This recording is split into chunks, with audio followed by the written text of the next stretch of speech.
Yeah. It's like a high wire act, you know. You just do it, you throw yourself into it, and it's done. That's what makes Google Hangouts cool. So, Squire, it's wonderful to meet you. This is our first meeting, right? Yes. Yeah. Actually, well, we met very briefly at Students for Liberty. Okay. Well, listen, I feel like I know you already through your writings, which have been, all over Liberty.me and thrilling me every second, making me feel ridiculously illiterate. Do you intend to do that? No, that's not really the point. You're trying to help people towards literacy, not make them feel bad for what they haven't read. Well, that, but also to get people noticing the liberty issues that are there and the things that they're already reading and in the things that they care about, instead of thinking that things about liberty can only appear in stuff that's sort of like officially sanctioned by, the Liberty Police, Thank right? you. Thank you for saying that. That's just, I mean, that's like speaks to my heart in a big way. I've always believed this, that we shouldn't have this sectorized, sort of official literature. Right. If liberty is beautiful, if it's true, we should find it everywhere. Exactly. I mean, and you're so good at this, right? Because you write about laundry and you write about you write about all kinds of stuff, right?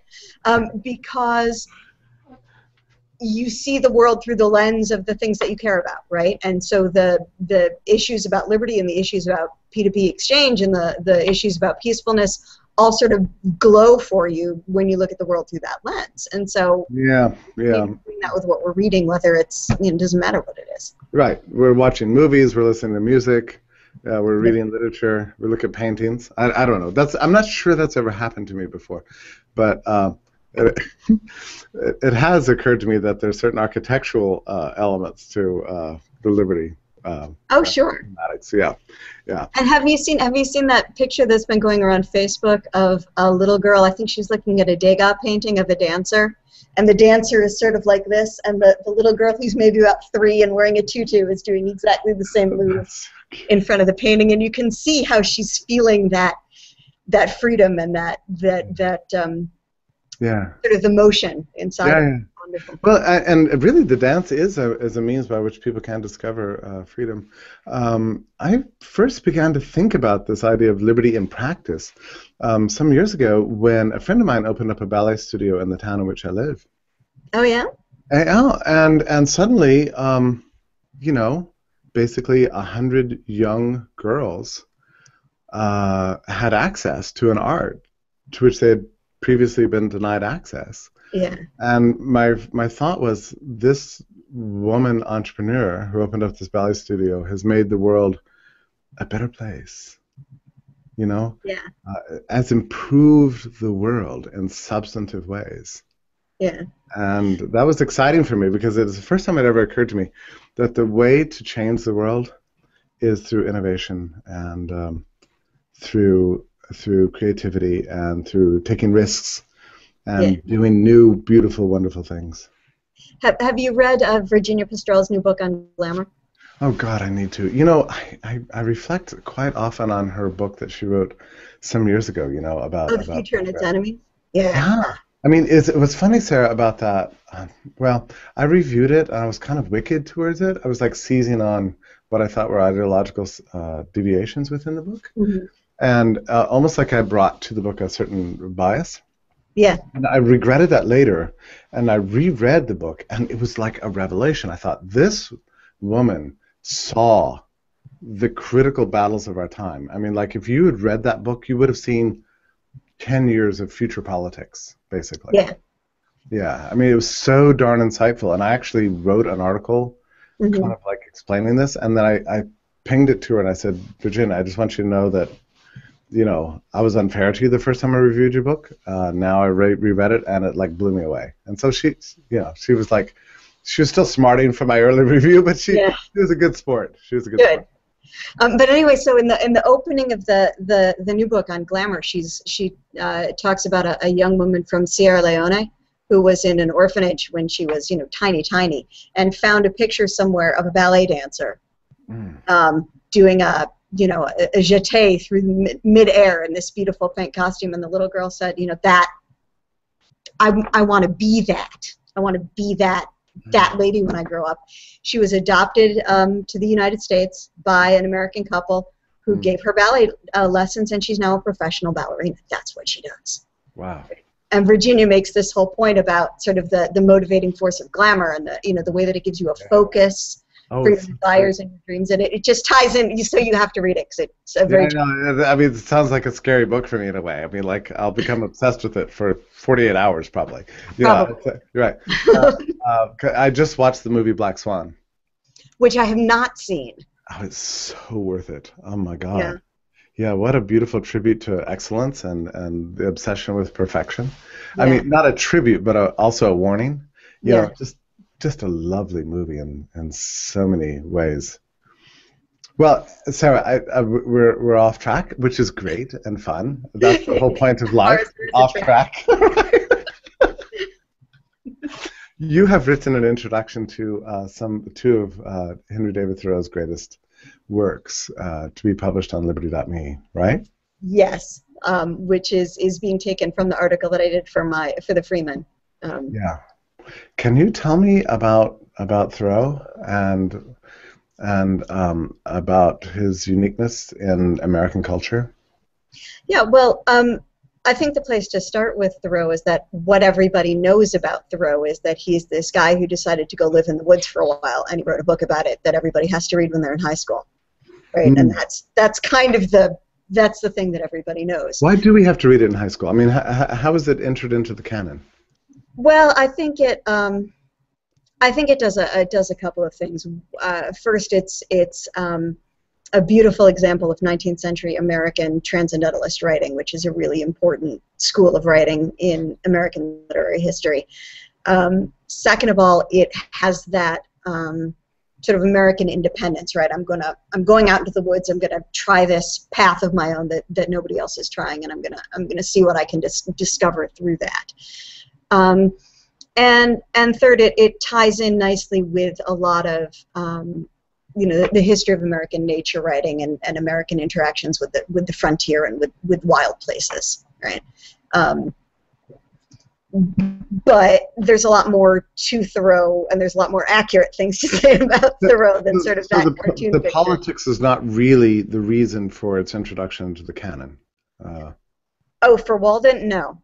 I mean, Thoreau's political stuff is in pieces like Civil Disobedience. I see. Which is, as you know, a barn burner. That's his piece about refusing to pay the poll tax, which is I'm telling you things you know, but this is a tax you had to pay in order to be eligible to vote. And Thoreau didn't want to pay it because he didn't approve of the American government, which at the time endorsed slavery. And Thoreau said, in good conscience, he could not pay taxes to a government that was going to use the money, to perpetuate a slave culture. And so it's a very, very principled stand. And he ended up being arrested for that and going to jail.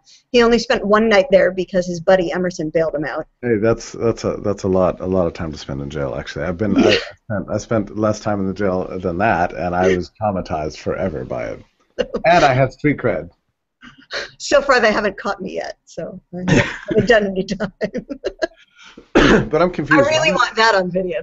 That's great. You want that on your resume? That you've been? Yeah, no. But all cool people are going to jail these days. Yeah, that's true. Well, what do we have to learn from Walden then, if not politics? Well, I mean, I think that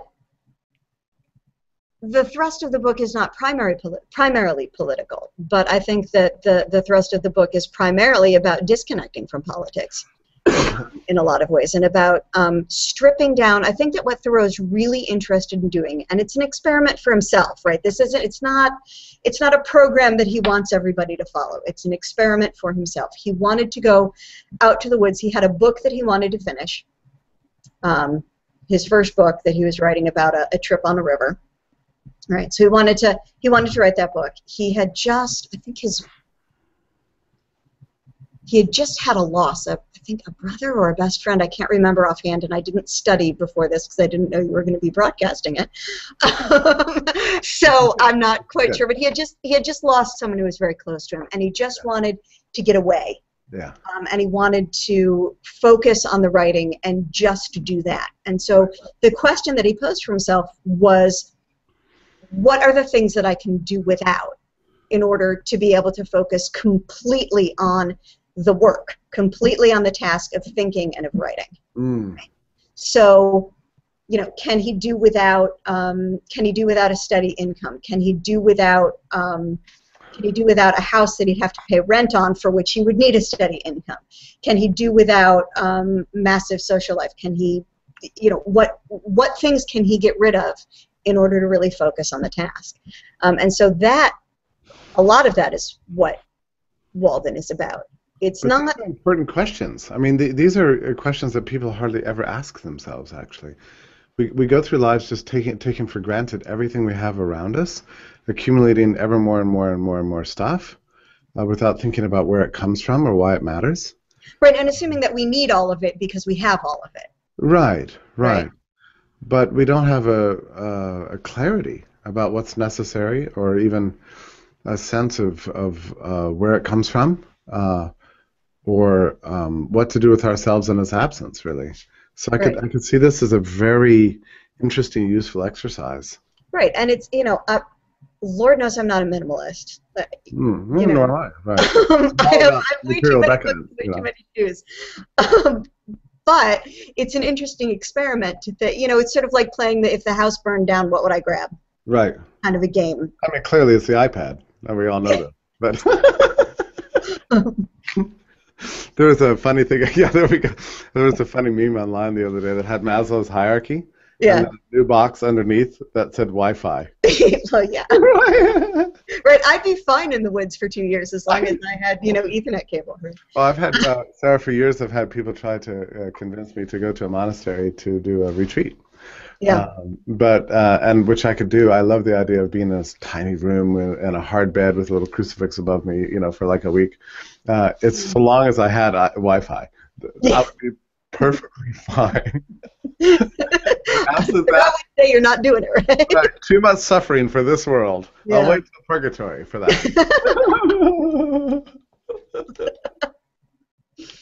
But so anyway, so he wants to engage in this experiment, and he wants to sort of strip down to say, you know, what is the absolute minimum that he needs, and what's the minimum amount of time that he needs to take away from the project of writing in order to be able to survive, right? So what's the minimum amount of time he needs to do the gardening to get the food? What's the minimum amount of time he can spend building a shelter? What's the minimum amount of time he can spend socializing, right? He loves people. He had plenty of friends. Yeah. He was a social guy. When he set up the cabin, he put in 3 chairs so he would have space for company. Yeah. Right? He's not some sort of antisocial hermit nutball. But what's the minimum amount that he can have in order to, for a set amount of time, really focus on the work, really turn out the first big book and draft Walden while he's at it? And so that's... Well, tell me, having studied so much literature and so many writers and the biography of all the great figures, is this something that intellectuals tend to do? Is this necessary? First of all, is it normal, and is it necessary? That's a really good question. I have to think about that a little bit. I have to run through every single writer that I know about in my head. What comes to your mind? Tell me, just say words. Off the top of my head, I can think of instances of writers who do it, either by choice or because it's imposed on them. Think, for example, about one of my other favorite writers, Joss Whedon. Okay. Buffy the Vampire Slayer, Firefly. Okay. Cool. Firefly. I was not thinking about Joss Whedon. Okay. Okay, but think about Joss Whedon, right? Who is producing wonderful stuff, and then the writer's strike hits, right? Yeah. And he can't do his work. So there's sort of this self-imposed exile on him, out of which comes Dr. Horrible's sing-along blog, which is brilliant. If you haven't seen it, have you seen it? No, Sarah. Oh my God, no! You have to watch. You're way more hip to the times than I am. You'll love it. It was one of the first sort of big and exciting kind of web series. He put it out in 3 15-minute or 4 15-minute little mini episodes, kind of thrown together with friends, and since his friends are Neil Patrick Harris and Nate Fillion, right? They're good friends to have if you're putting on a web series, right? But he did these 15-minute episodes of this thing called Dr. Horrible's sing-along blog, mostly single camera, no real effects, nothing, and it's hilarious and it's brilliant, and it's that it's one of those moments when the outside constraints around a creative person are turned into a spur for creative effort rather than turned all the time. I mean, doesn't it? I mean, it happens with some of the great art of the Renaissance period was produced under strict conditions. Bach, it was constantly imposed upon by his musically ignorant Philistine pastor. Oscar Wilde's, I think, one of his most brilliant and moving essays, The Ballad of Reading Jail, and De Profundis, actually both, produced from prison. Yeah. Mises writes Human Action in Exile, and so on. Yes, Machiavelli does the Prince in Exile. Ovid writes in Exile, right? Yeah. Now, there are people who would go from that and say, well, then what we really need to do is impose a lot of This is a dangerous idea, right. This is not what I would go for, but it's interesting to me the way that artists can find ways to respond with creativity and with strength, even in very dire circumstances. In the face of massive privation and even coercion. And some of it, I think, has to do with getting usefully angry, right? Yeah. Which takes us back to Thoreau, right? Who writes Civil Disobedience because he's really ticked off. So Sarah, what about this idea? We're caged, we're constrained, and there's something about those constraints that unleash this sort of inner freedom that we have. Like, we have to be free. We have to be liberated. So if our bodies are not allowed to be free, then there's other parts of us that are excited and come alive as never before. Yeah, I mean, it's sort of like it's like whack-a-mole, right? I mean, you bash it down in one place, it's going to pop up in the other place, right? Yeah. There's a nice erudite simile. No, it's fine. I think about whack-a-mole all the time, actually. I always use the whack-a-mole analogy in dealing with distributed networks and other things. It seems to work. I feel better now. But it's, it pops up somewhere, and man is born free, but everywhere he is in chains, right? And we insist on finding ways to break them, finding ways to, make them work for us, right? Finding ways to turn them, if we can't escape the chains, to turn them into art, to turn them into beauty. What genre of literature are you most drawn to? Poetry, primarily. What period? Renaissance and Reformation, so 16th and 17th century. I'm a very old-fashioned girl. Who reads Firefly? Okay. What about 19th century? 19th century is, I love, when I went to grad school, the big decision was between whether I would focus on 19th century novelists or whether I'd focus on Renaissance and Reformation poetry. And to tell the truth, I focused on Renaissance and Reformation poetry in part because I love it, also in part because 19th century novels tend to be about 800 pages long, and if you're going to write a dissertation on it, you're going to be there a while. So. Right. But I love Trollope. I love Dickens. I've written a lot about Dickens. I did a talk at FEE on Dickens. Oh God, I would love to hear that. It's up online. I'll throw it up. But I would love to see it. Yeah, I would love to see that. That's amazing. Also, I mentioned Oscar. Are you interested in? Oh yeah. Okay. He's marvelous. Okay. And there's a contemporary musician who goes by King Charles, forgive me, who put the Ballad of Reading Jail to music, which is wonderful. It's a terrifying play. I mean, it's a terrifying poem. Terrifying. Wow. If you're for capital punishment, it's worthwhile to read. You know what I mean? Yeah. So I've got to ask you something just completely outlandish. John Dowland, I'm sorry. John Dowland, Renaissance English poet composer? I don't know John Dallin. How do I not know John Dallin? I'm This very. is not the, this is the kind of question you're supposed to rehearse this before the live interview, right? So this kind of thing doesn't happen. So you're going to share links with me. I'm going to share links with you. Yeah. That sounds so fun. I just want to say that you're one of the few writers in sort of Liberty land that is really hard at work helping to broaden our minds and see the theme of human freedom outside electoral politics. And I think that is a tremendously wonderful thing that you're doing. It's clearly your passion, right? Yeah, I always thought I didn't have any politics until I realized it was more a case of politics not having anything for me. And so, I read Spooner, as the necklace would indicate, and a bunch of other folks, and find, I'm not sure I'd always check the anarchy box every single day, right? Pete Leeson and his talk about, do you push the anarchy button or do you not push the anarchy button? And I'm not sure I'd always push the button every day. Right. But I find it a very compelling moral stance.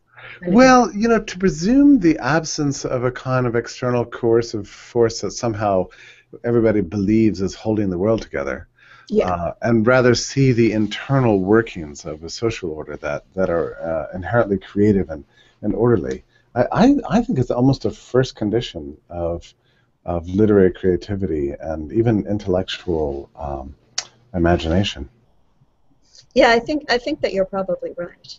Like every great thinker is ultimately, I think, an anarchist. Whether he or she believes it or not, or understands that entirely, we have to believe that the world's capable of change. Yeah, and that you're sole owner and proprietor of your own imagination, right? It's yours, right? You're driving the bus, right? So you're making it go where you want to, and that's very empowering. And then it becomes very frustrating when people put stumbling blocks in the way. Yeah, that's right, and that's a good description of the state, as far as I know. Yeah. By the way, was Thoreau an anarchist? I don't think he'd have. I'm not sure he'd have been thrilled with that label, but I'm pretty sure he was sort of label allergic in general. He was not a fan of the state. He was certain. Now, whether he believed that if the government abolished slavery, whether then it would be a government worth maintaining and worth paying taxes to, I'm not sure. Right. I suspect that was probably his take. Most anarchists would say this, like if the state were structured exactly according to the way I would want it to be, and do exactly, then that'd be fine. then it's like, I'll throw them a few bucks every once in a while. Most of us would be happy with that. The problem is none of us are in that position, right? Yeah. Yeah. But certainly we can see he says all these wonderful things, like if I saw someone coming up my front walk designing to do me good, I would run as far as I could in the other direction. Oh, that's funny. Yeah. It's a very good description of how a lot of anarchists feel about government trying to help, right? Right. In the beginning of civil disobedience is something. I'm not going to get it quite exactly right, but he says a lot of people say that government is best which governs least, but I have to tell you, I think that government is best which governs not at all, right? So, anarchist or not, there's certainly plenty of takeaway for the libertarian anarchist crowd from his writing. Yeah. And it's an important kind of the fact that everyone, as you say, is part of the canon. That's a good entryway for people into the world of liberty. Right, and I think that it's something that we need to do more of, is look at the big books that people know about, people who are not libertarians know about and care about and are interested in, and find the messages that are important to us in those and share those, call attention to those, rather than sort of jumping up and down and saying, have you read, this very obscure thing that nobody else has read, but I'm like super excited about it right now. I know. Well, this is what thrills me about going to the movies these days, Yes. Right? And when you go see Hunger Games, you go like, okay, that's it. This is it. That's what's going on, all right? Are you watching, everyone? Let's rewind. You'll notice how incredibly subversive this is. Yeah. Do you know what's happening right now? Yeah. It's so much, that is right? The most anarchist piece of young adult literature I can imagine. Yeah. Especially all of the way, I don't know if you've read the books or if you're just watching the movies as they come out, but the third one, the third book cashes the anarchist check. That's it, huh? Yeah, and if they do the movie right, you're going to be watching it, and all of the Western world is going to hear you cheering. Well, I feel this way about the second film. I mean, I can't hardly give a speech, Sarah, without saying every system has a flaw. You know, I feel like I'm like looting this movie constantly of its thematics and throwing them in front of audiences. But I feel the same way about Batman. Look, I watched Frozen. I couldn't get it out of my head, and so just today I published a big essay on Let It Go. Right? I mean, it's great. Look, if liberty is like true and advisable and workable, you should see evidence of the themes of liberty like everywhere. Yes. Yep. That Winter Soldier, which I don't know if you sent, if you're a Marvel comics. Right, it's on my list, but I keep doing things like Google Hangouts with our Liberty.me authors, but I definitely want to go. I'm distracting you from superhero movies. That's not good. You must focus, Jeffrey. This is my kind of movie. I know. Why aren't I there? I don't know. But I also have this weird sense of like I have to be the first one there. Like I want to see everything on the first day or the second day it's out, or I think, that's old news now. This is the problem with blogging, right? It is. Doing stuff, and then by the time you get around to seeing it, you're like, damn, it's too late to blog on that. Yeah, it's too late to blog on it. Everybody else has said it. Everybody else has said and cite them. You're like, to heck with that. Well, Sarah, I'll let you go, but thank you so much for all your beautiful contributions to Liberty.me. I mean, you're really giving the site a certain intellectual heft and cultural broadness. So, and it's a pleasure to meet you. Thank you. It has been an absolute delight, and we get to hang out soon in like 3 dimensions in real life. I know, it's really going to happen, isn't it? We're going to this little seminar together. So I really look forward to it, and I look forward to all your future writings. Thank you very much. All the best to you. Bye-bye. Bye.